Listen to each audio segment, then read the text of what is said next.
What's up guys? Meron tayong bagong gaming laptop ngayon. Papakita ko sa inyo. Seneng! So, meron pang joystick. Ito po ay MacBook Pro Apple M3 Pro chips.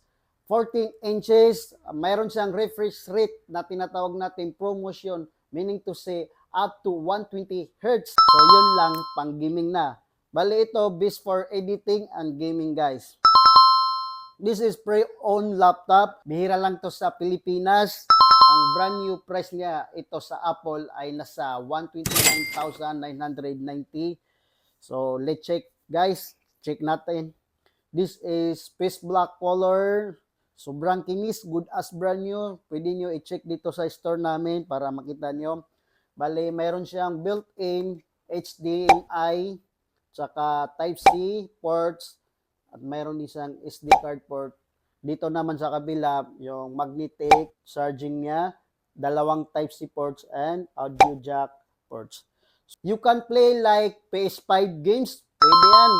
Gamitan nyo yan ng joystick. So, maganda yan guys. So, check nyo lang dito sa store namin sa Go White Tech. Let's go!